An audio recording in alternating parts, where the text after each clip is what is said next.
I, George C. Stevens, Colonel, Army of the United States, hereby certify that from the 1st of March, 1945 to the 8th of May, 1945, I was on active duty with the United States Army Signal Corps, attached to Supreme Headquarters Allied Expeditionary Forces. And among my official duties was the direction of the photographing of Nazi concentration camps and prison camps as liberated by Allied forces.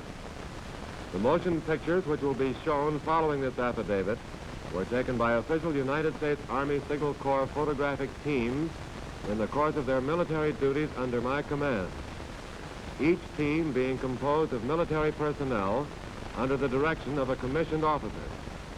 To the best of my knowledge and belief, these motion pictures constitute a true representation of the individuals and scenes photographed. They have not been altered in any respect since the exposures were made. The accompanying narration is a true statement of the facts and circumstances under which these pictures were made. George C. Stevens, Colonel, Army of the United States. Sworn to before me this 27th day of August, 1945, Edward C. Betts, Brigadier General, United States Army. Judge Advocate General, European Theater of Operations.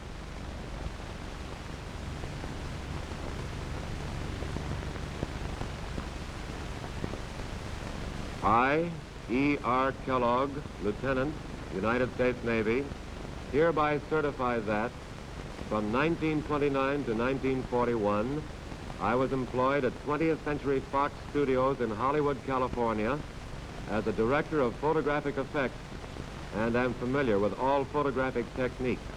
Since the 6th of September, 1941, to the present date of the 27th of August, 1945, I have been on active duty with the United States Navy. I have carefully examined the motion picture film to be shown following this affidavit, and I certify that the images of these excerpts from the original negative have not been retouched, distorted, or otherwise altered in any respect, and are true copies of the originals held in the vaults of the United States Army Signal Corps. These excerpts comprise 6,000 feet of film selected from 80,000 feet, all of which I have reviewed, and all of which is similar in character to these excerpts. E.R. Kellogg, Lieutenant, United States Navy. Sworn to before me this 27th day of August, 1945, John Ford, Captain, United States Navy. These are the locations of the largest concentration and prison camps maintained throughout Germany and occupied Europe under the Nazi regime. This film report, covering a representative group of such camps, illustrates the general conditions which prevailed.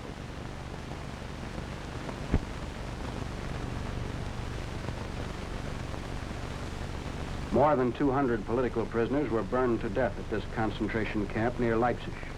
Others, among the original total of 350 inmates, were shot down by German elite guards as they dashed from the prison huts to celebrate the arrival of American troops outside the city. The atrocity story is told by the few who managed to survive. They relate how 12 SS troopers and a Gestapo agent lured 220 starving prisoners into a big wooden building at this camp, sprayed the structure with an inflammable liquid, and then applied the torch. Machine guns set up at various vantage points mowed down many victims who ran from the burning building. Some miraculously escaped the hail of bullets, but were electrocuted by the live wires of a fence, which was the final hurdle for those fleeing the flames.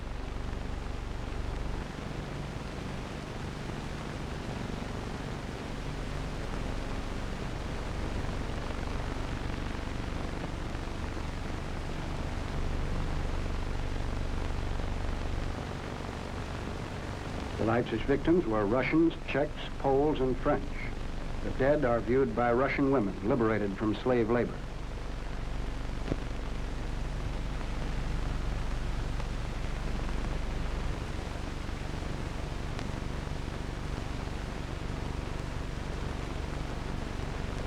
At Penig, Germany, a concentration camp was overrun by the 6th Armored Division, containing mainly Hungarians, who were people of wealth and esteem in their native country. Among them were young girls of only 16 years of age. The women show the scars of miserable existence under Nazi prison rule. American doctors examine the victims.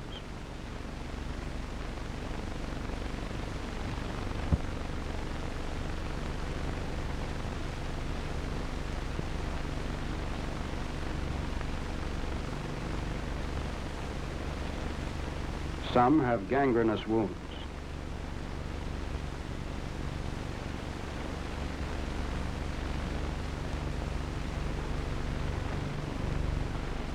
Others suffer from fever, tuberculosis, typhus, and additional communicable diseases.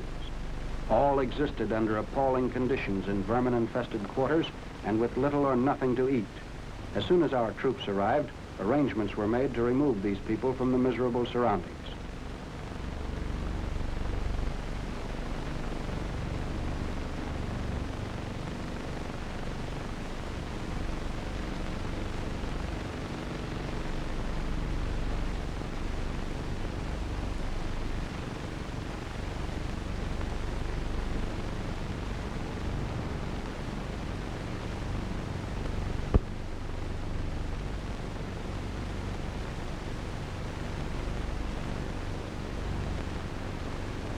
Under supervision of the American Red Cross, the stricken inmates are removed to a hospital which belonged to the German Air Force.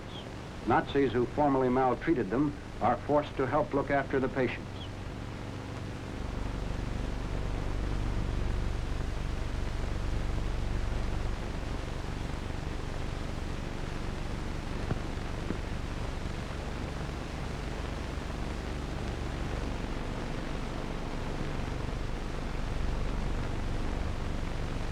The staff of German nurses is also forced to attend the victims.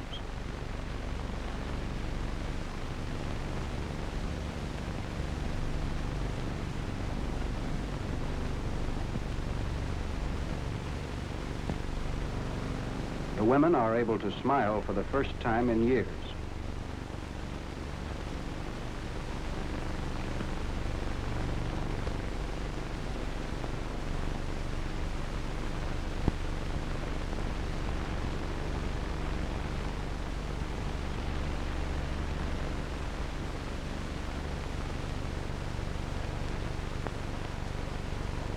At this concentration camp in the Gotha area, the Germans starved, clubbed, and burned to death more than 4,000 political prisoners over a period of 8 months.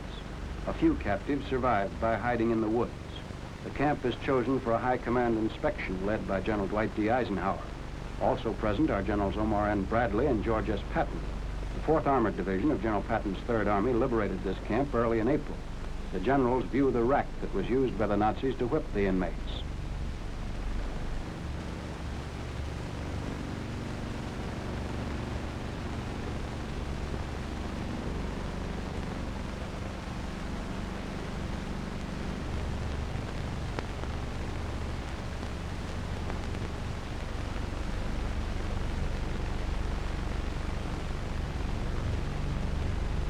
They see the woodshed where lime-covered bodies are stacked in layers and the stench is overpowering.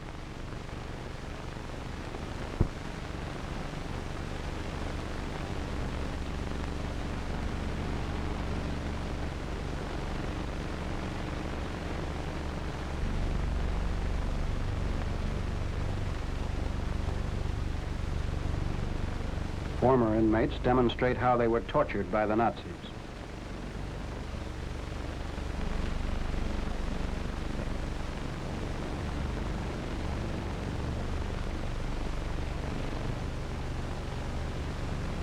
American congressmen invited to view the atrocities were told by General Eisenhower, "Nothing is covered up. We have nothing to conceal. The barbarous treatment these people received in the German concentration camps is almost unbelievable. I want you to see for yourselves and be the spokesman for the United States."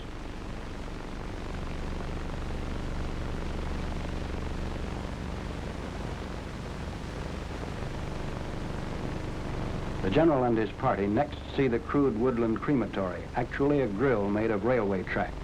Here, the bodies of victims were cremated. Charred remains of several inmates still lay heaped atop the grill.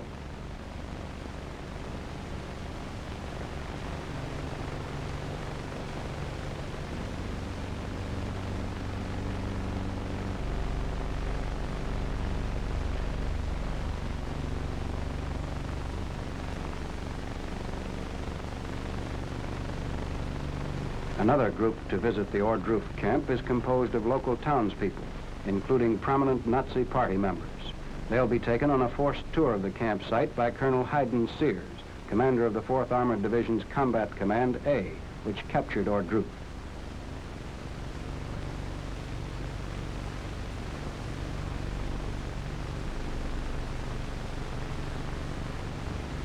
A German medical major is compelled to accompany the townspeople.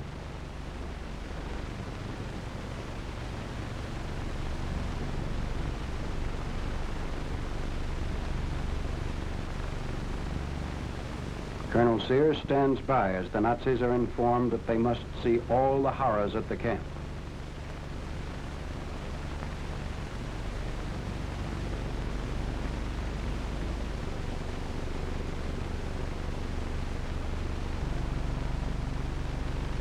First, the visitors view some 30 freshly killed bodies lying in the courtyard of the camp where they'd been shot on the evening preceding the entry of American tanks.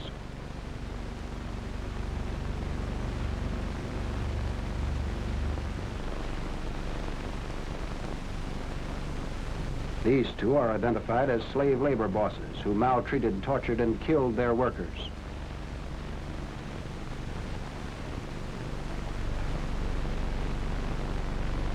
Next, to the woodshed, which the Nazis are reluctant to enter, but Colonel Sears demands that they get a close-up look at the most gruesome of sights.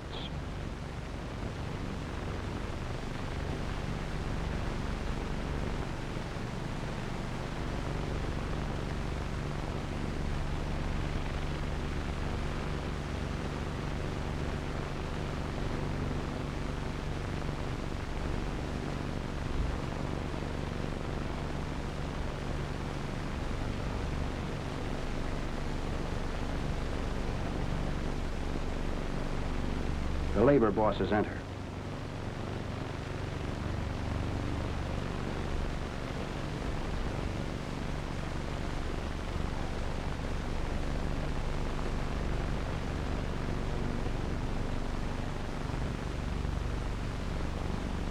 According to reports, the local Nazis continued their tour of the camp without apparent emotion. All denied knowledge of what had taken place at Ohrdruf.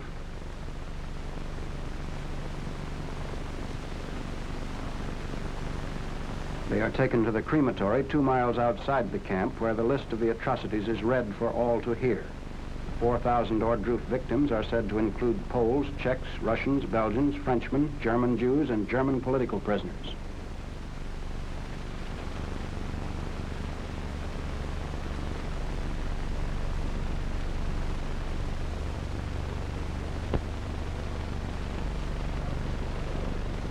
The day before these Nazis visited the camp, the Burgermeister of Ohrdruf was forced to view the horrors. He and his wife were later found dead in their home, apparently suicides.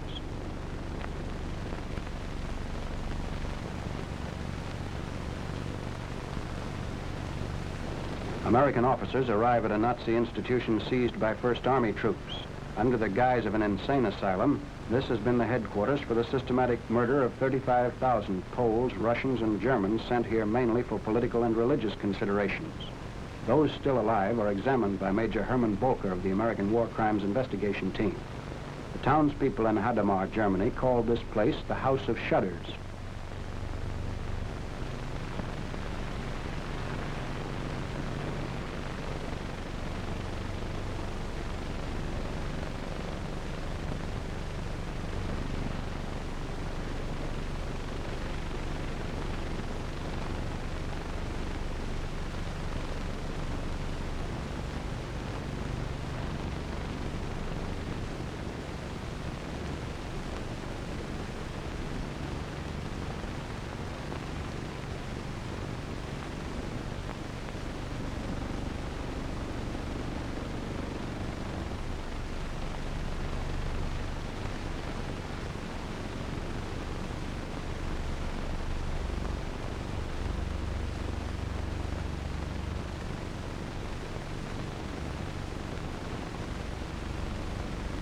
Meanwhile, at the graveyard attached to the institution, bodies are exhumed for autopsy. 20,000 are buried here. 15,000 who died in a lethal gas chamber were cremated and their ashes interred.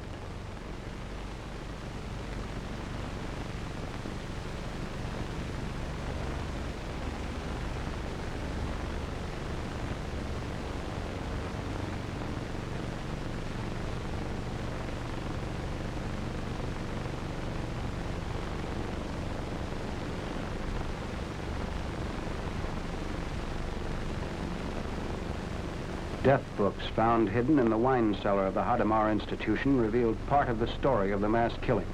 The bulky volumes contained thousands of death certificates. Profession unknown, nationality unknown was written after each name.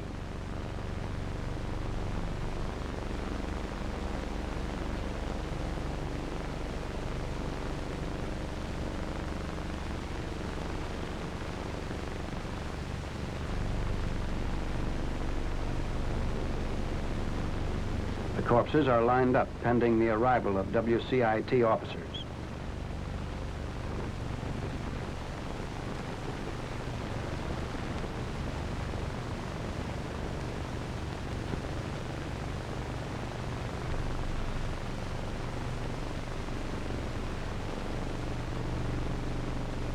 Major Boelke performs the autopsy. A detailed listing is made of all clinical data.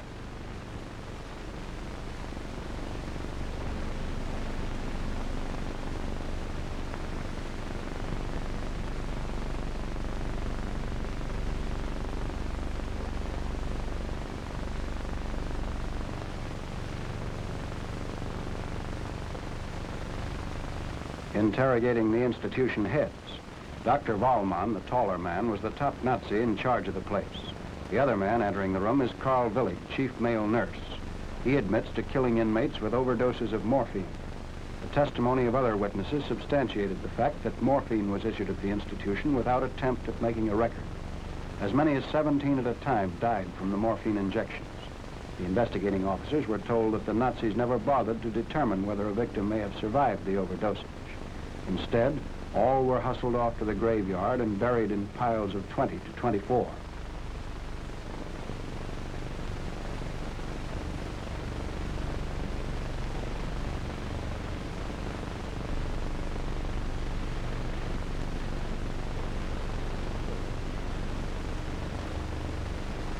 The prisoners are removed to await trial. A Hadamar judge told the investigators that when the 10,000th victim died, the institution heads and Nazi officials staged a celebration.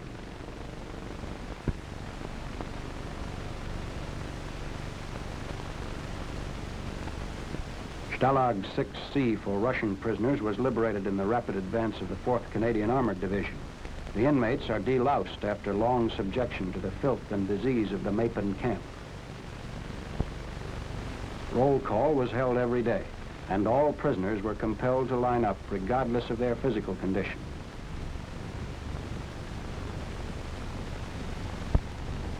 In reenacting life at the camp, the men show how they searched the garbage for scraps of food. This was considered a privilege. Approximately 2,500 Russians died at this camp in a one-month period. One bit of sport which the Nazi commandant indulged in was to turn loose German police dogs for attacks on the physically handicapped who were unable to report promptly for the daily inspection.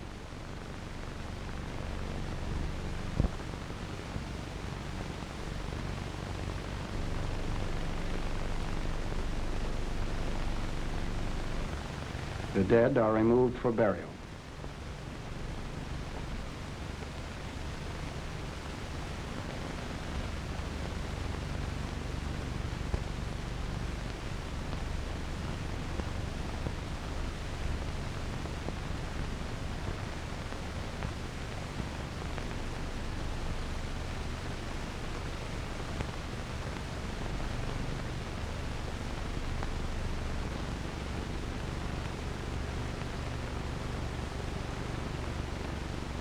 Stalag 6F in northeast Münster. 9th Army troops assist AMG officials in caring for the liberated Frenchmen and Belgians.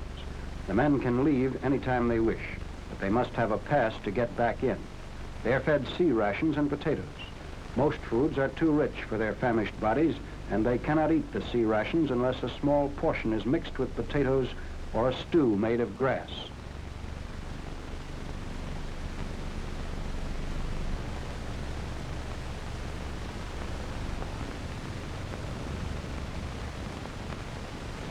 Most of the inmates seem to have forgotten how to take care of themselves. All living quarters were crowded and filthy, with trash and refuse in every corner.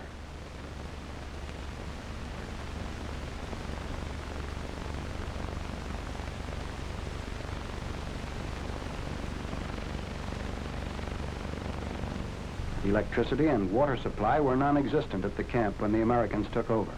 These conveniences are rapidly restored for the hapless victims.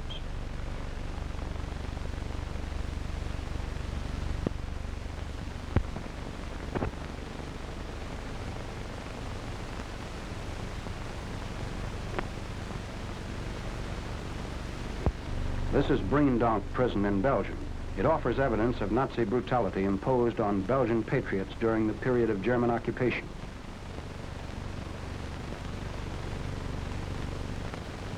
Many of the horror exhibits remain untouched, such as the blood-stained coffins,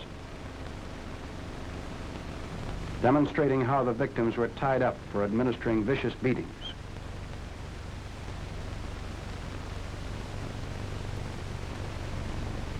A barbed wire stick was used on the backs of the men.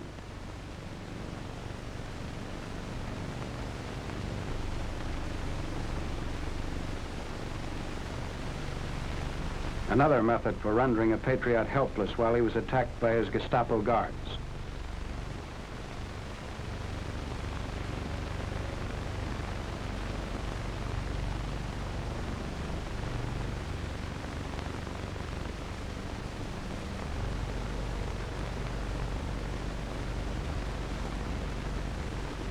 The Nazis also would tie a man in chains in this manner and then apply the tourniquet.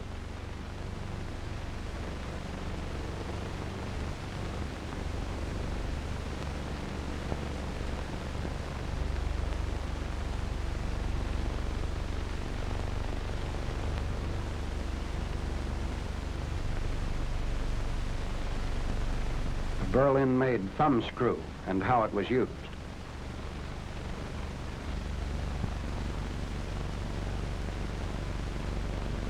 The victim shows scars caused by repeated beatings.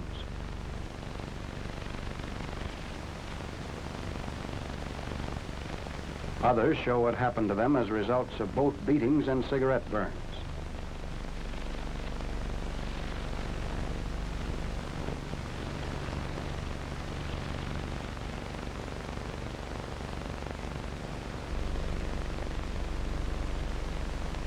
A Belgian demonstrates the manner in which his crotch was split by the Nazis.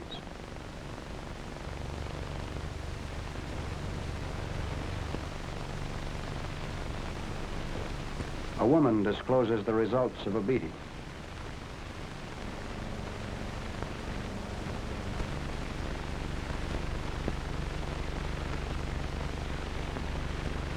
The slave labor camp at Nordhausen, liberated by the 3rd Armored Division, 1st Army. At least 3,000 political prisoners died here at the brutal hands of SS troops and pardoned German criminals who were the camp guards.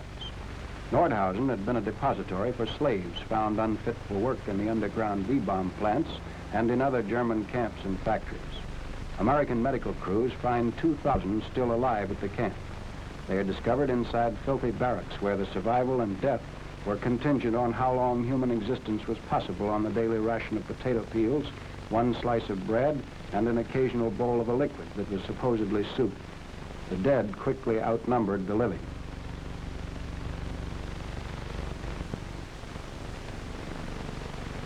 Amid the corpses are human skeletons too weak to move.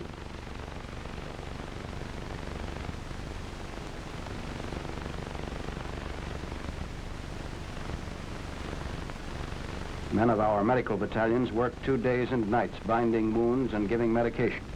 But for advanced cases of starvation and tuberculosis, there were often no cures.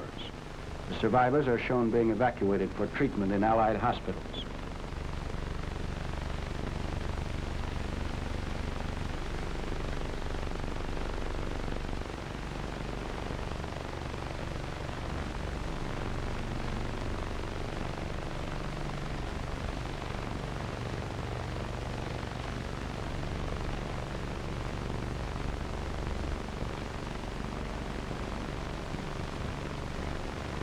The victims are mainly Poles and Russians, with considerable numbers of French and other nationalities also included in the camp roster.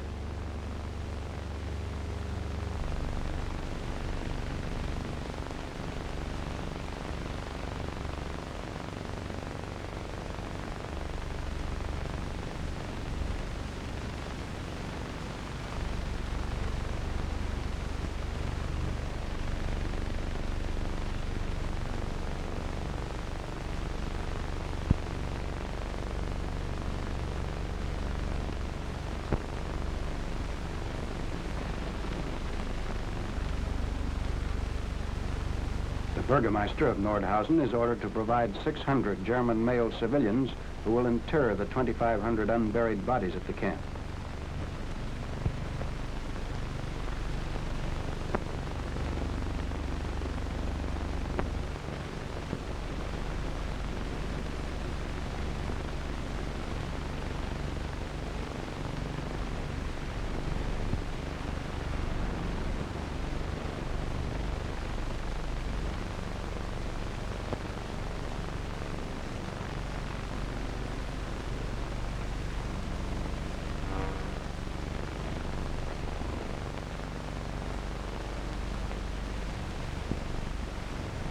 A priest administers last rites for the dead while the corpses are being carried to the hillside for burial.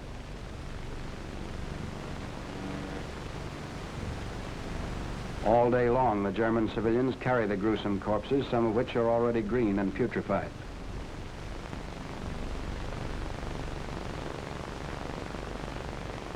Then the actual burial in common graves of the 2,500 Nordhausen victims.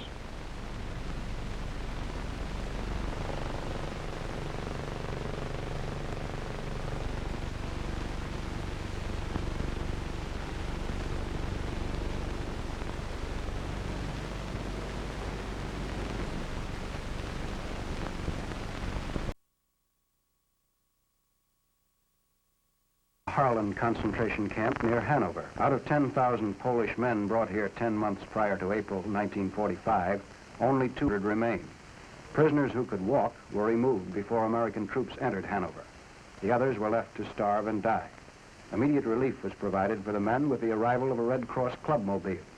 The men broke into tears when they were given hot soup, other food, and cigarettes and clothing.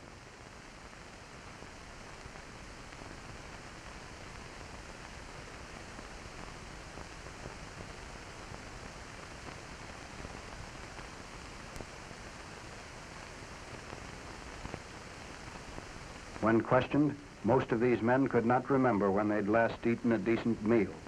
Many had been beaten and tortured so long their minds had failed.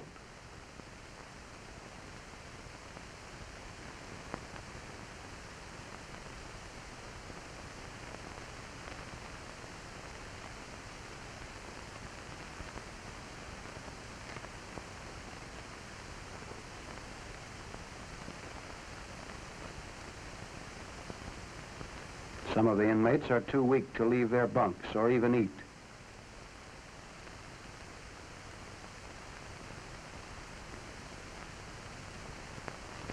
Others bunk together to keep their frail bodies warm.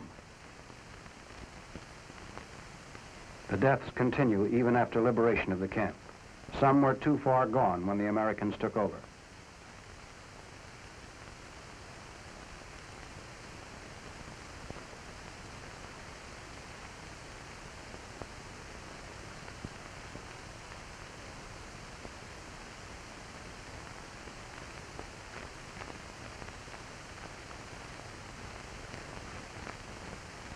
An AMG sergeant checks the list of inmates. The victims relate the atrocity story, and photographs are made for further documentation of the horrors committed at the Hanover camp.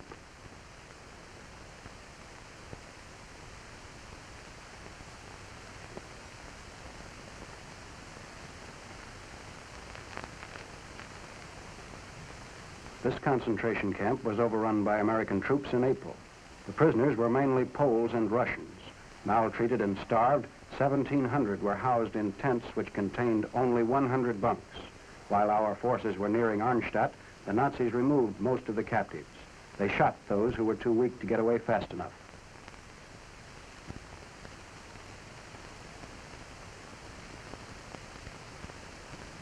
Savage watchdogs were used to help guard the camp. German civilians are forced to dig up the bodies. This is the second burial ground for the victims. The spot where they were originally buried after the massacre was apparently too close to the town. The Arnstadt villagers could not tolerate the stench of the dead, and they themselves moved the bodies to this site. Now they again must exhume the corpses, this time under armed persuasion.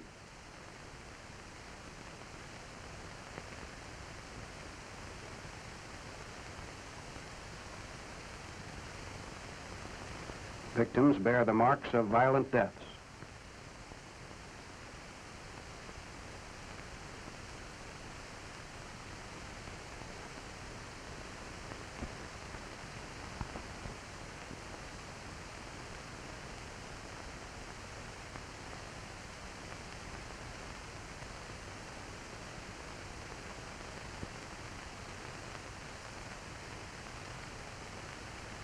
American troops view the evidence of Nazi barbarism.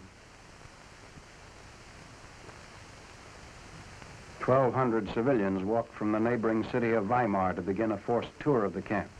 There are many smiling faces, and according to observers, at first the Germans act as though this was something being staged for their benefit.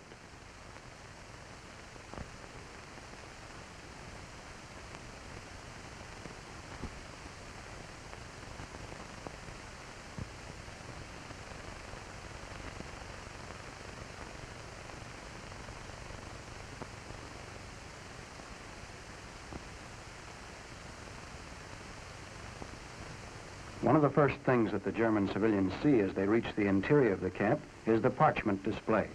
On a table for all to gaze upon is a lampshade made of human skin, made at the request of an SS officer's wife. Large pieces of skin have been used for painting pictures, many of an obscene nature.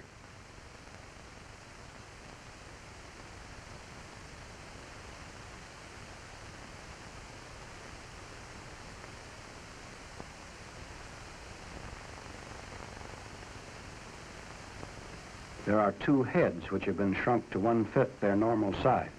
These and other exhibits of Nazi origin are shown to the townspeople.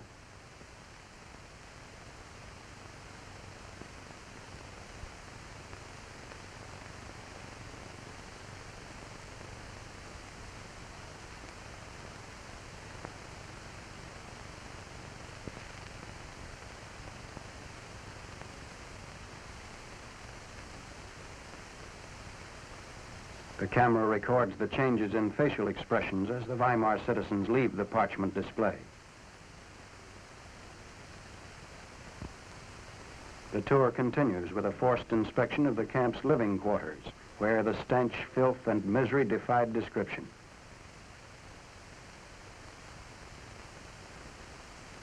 They see the result of lack of care in the bad case of trench foot.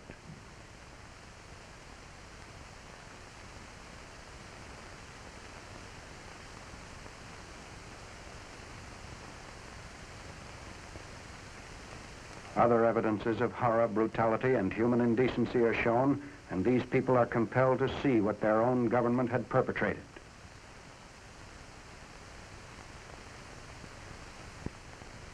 Correspondents assigned to the Buchenwald story have given wide notice to the well-fed, well-dressed appearance of the German civilian population of the Weimar area.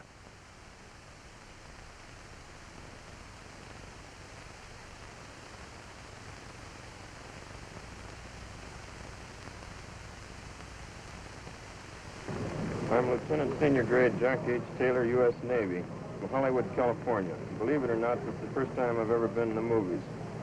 I've been working overseas in occupied countries in the Balkans for 18 months. In October '44, I was the first Allied officer to drop into Austria.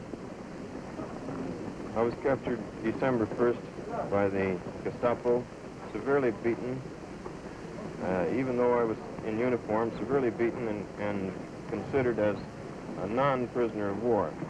I was taken to Vienna prison, where I was held for 4 months. When the Russians neared Vienna, I was taken to this Mauthausen concentration lager, an extermination camp, the worst in Germany, where we have been starving and beaten and killed. Fortunately, my turn hadn't come. 2 American officers at least have been executed here. Here is the insignia of one, a U.S. naval officer, and here is his dog tag. Here is the Army officer, executed by gas in this lager. There were... How many ways do they execute them here? 5 or 6 ways, by gas, by shooting, by beating, that is, beating with clubs, by exposure, that is, standing out in the snow naked for 48 hours and having cold water thrown on them in the middle of winter, starvation, dogs, and pushing over a 100-foot cliff. This is all true, has been seen, and is now being recorded. Where'd you get that uniform you have on? This uniform, I came here in uniform, but it was taken away from me, and this was substituted with my number and USA. I have been condemned to death as another American also in this camp. Fortunately, the 11th Armored Division has come through and saved us in time.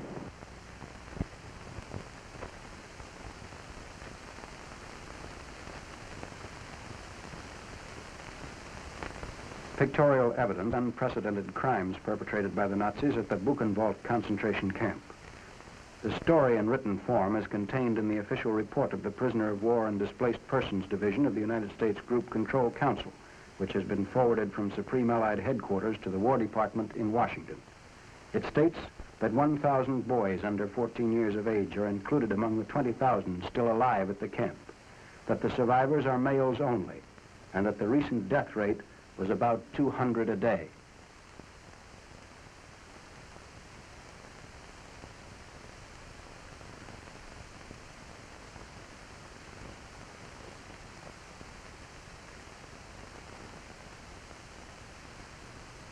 Nationalities and prison numbers are tattooed on the stomachs of the inmates.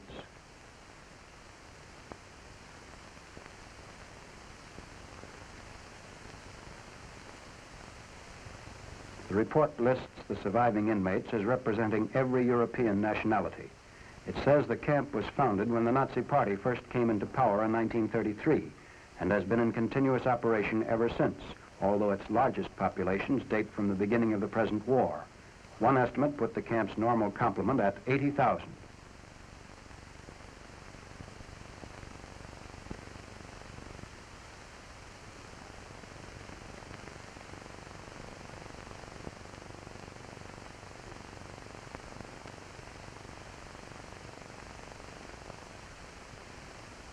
In the official report, the Buchenwald camp is termed an extermination factory. The means of extermination? Starvation complicated by hard work, abuse, beatings, and tortures, incredibly crowded sleeping conditions, and sicknesses of all types. By these means, the report continues, many tens of thousands of the best leadership personnel of Europe have been exterminated. Bodies stacked one upon the other were found outside the crematory. The Nazis maintained a building at the camp for medical experiments and vivisections with prisoners as guinea pigs. Medical scientists came from Berlin periodically to reinforce the experimental staff. In particular, new toxins and antitoxins were tried out on prisoners. Few who entered the experimental buildings ever emerged alive.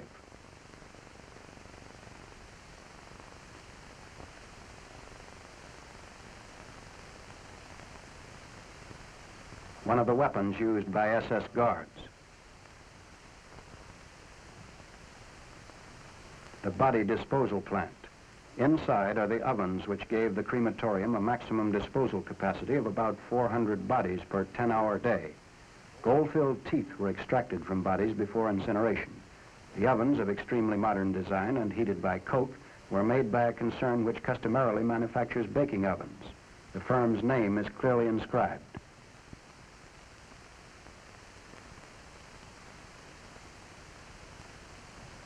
All bodies were finally reduced to bone ash.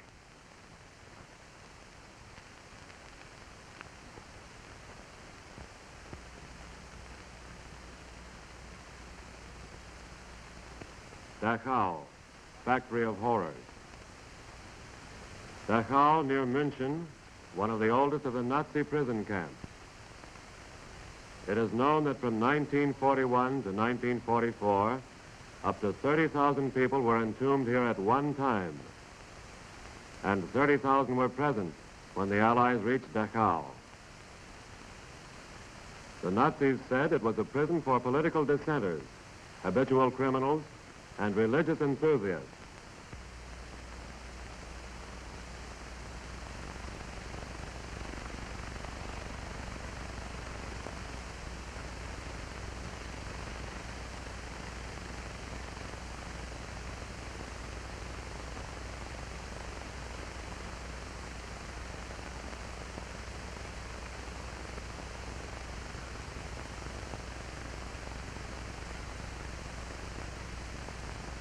When these scenes were filmed, over 1,600 priests, representing many denominations, still remained alive. They came from Germany, Poland, Czechoslovakia, France, and Holland.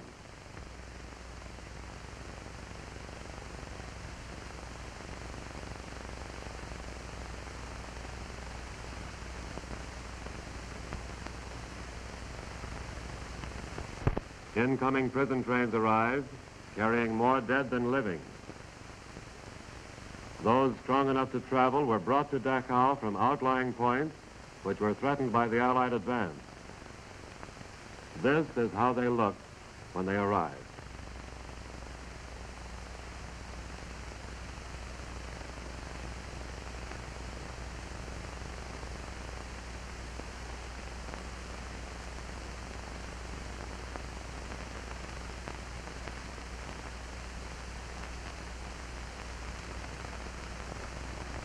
In many instances, prisoners were loaded into open railroad cars and freighted across the country in winter weather. They died of exposure, starvation, dysentery, typhus.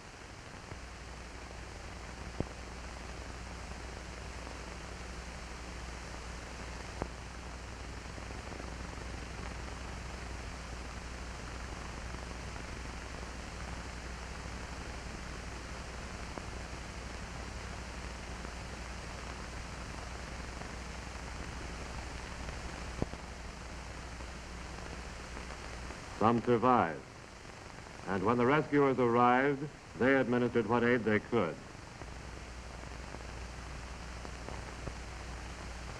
Others died after the liberation.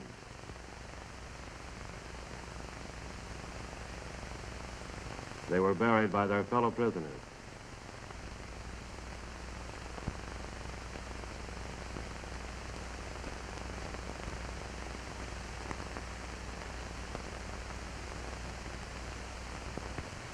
As in the case of other camps, local townspeople were brought in to view the dead at Dachau.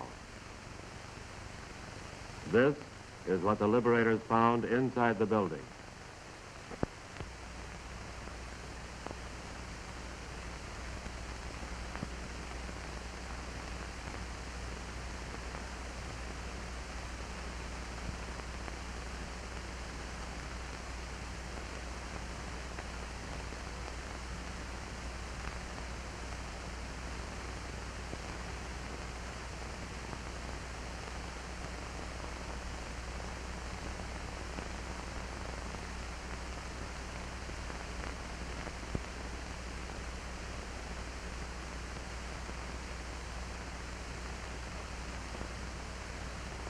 Hanging in orderly rows were the clothes of prisoners who had been suffocated in a lethal gas chamber. They had been persuaded to remove their clothing under the pretext of taking a shower, for which towels and soap were provided.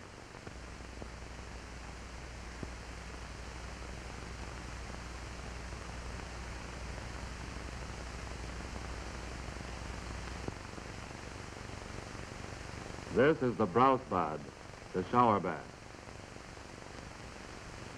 Inside the shower bath, the gas vent.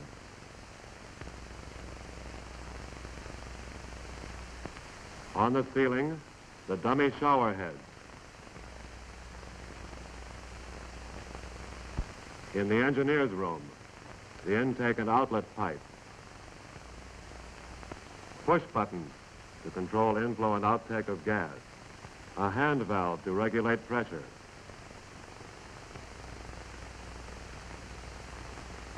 Cyanide powder was used to generate the lethal smoke. From the gas chamber, the bodies were removed to the crematory.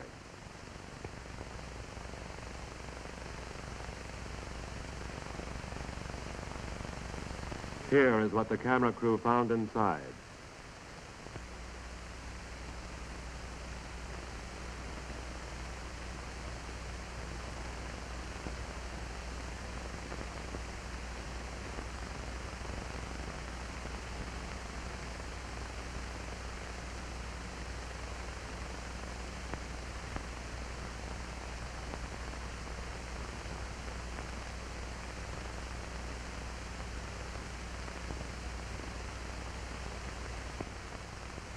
These are the survivors.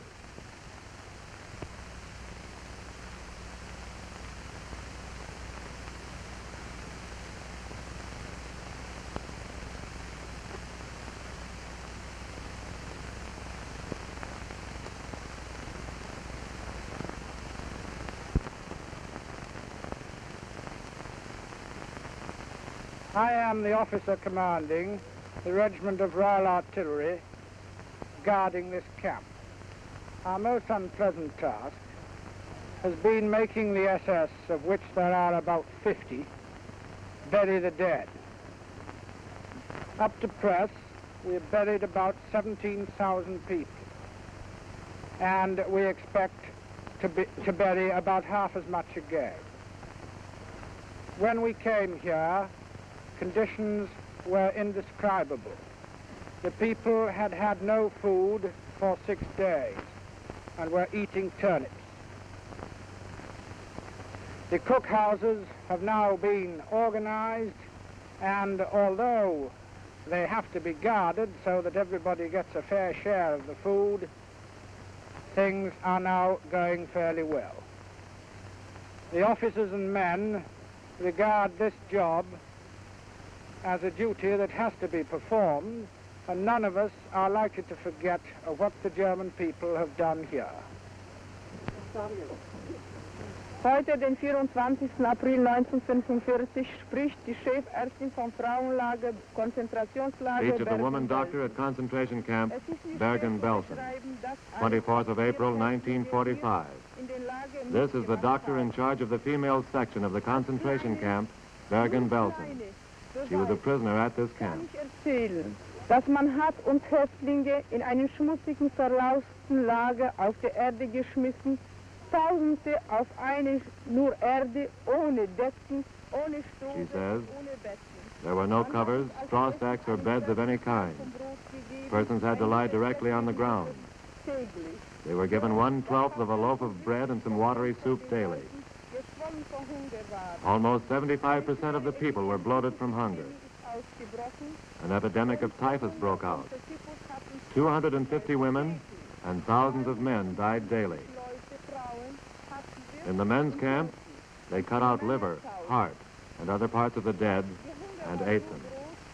Das bei den Männern haben sogar die Männer von den Toten Leber, Herz und andere Teile des Körpers ausgeschnitten und aufgefressen. Man wollte uns keine Medikamente geben, und die SS-Männer hatten das ganze Jahr aufgesammelt.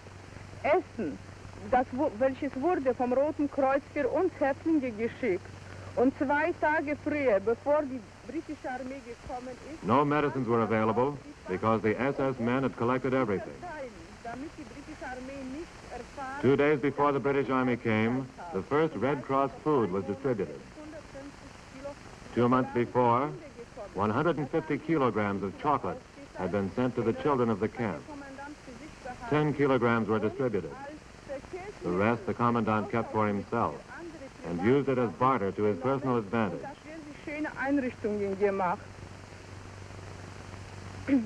Wir können nur eins sagen, mit uns hat man verschiedene Experimente gemacht. Die Sanitäter und Ärzte haben auf Häftlinge Spritzen gemacht, zum Beispiel 20 Kubikzentimeter Benzin intravenös gespritzt, so dass nach ein paar Minuten ist der Mensch gestorben. Auf solche Weise hat man auf uns experimentiert. Man hat Frauen genommen, junge, 19-jährige, schöne Frauen, und war denen verschiedene gynäkologische Operationen. She adds that various medical experiments were made on the prisoners. Doctors gave some of them intravenous injections of 20 cubic centimeters of benzene, which caused the victims to die. She concludes by saying that sterilizations and other gynecological experiments were performed on 19-year-old girls. Dass endlich der Tag gekommen ist und uns frei gemacht.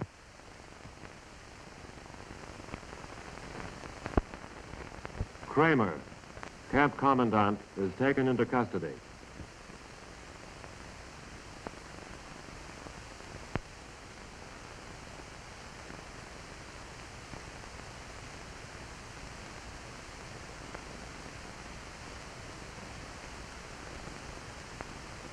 Such was the speed of the Allied advance that the guards were taken before they had time to flee.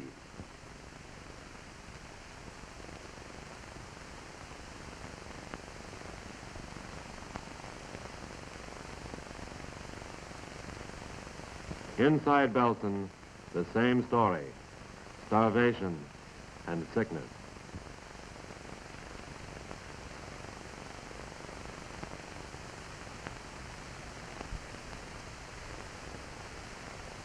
Liberated prisoners could not control their emotions.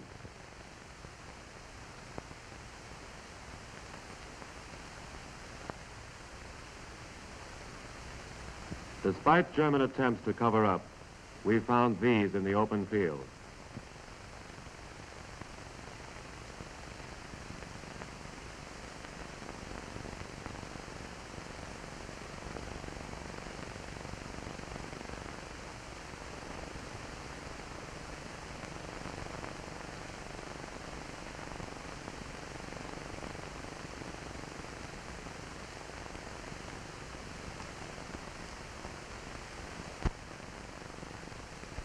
Clear-cut evidence of beatings and outright murder was on every hand.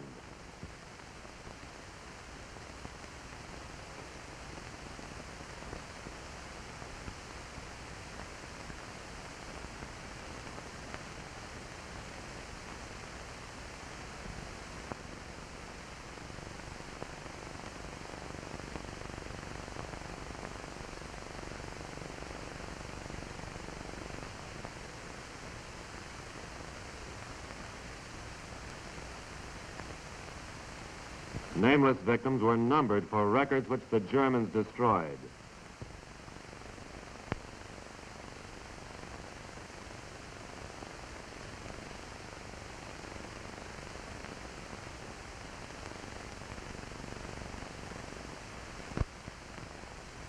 SS guards were impressed to clean up the camp area.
German woman guards were ordered to bury the dead.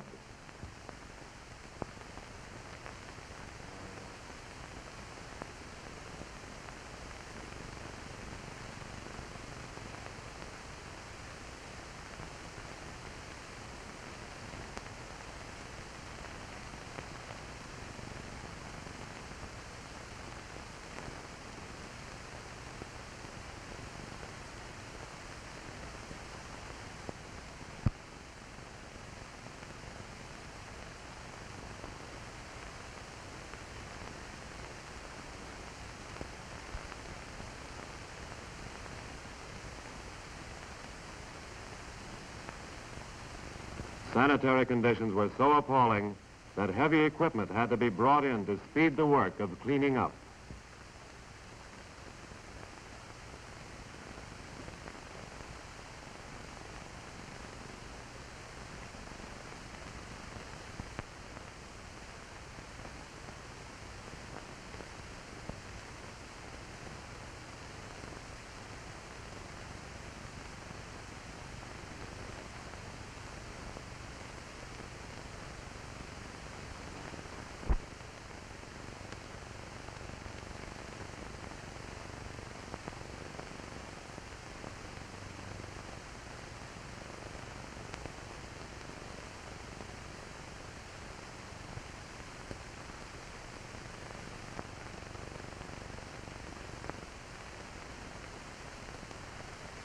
This was Bergen-Belsen.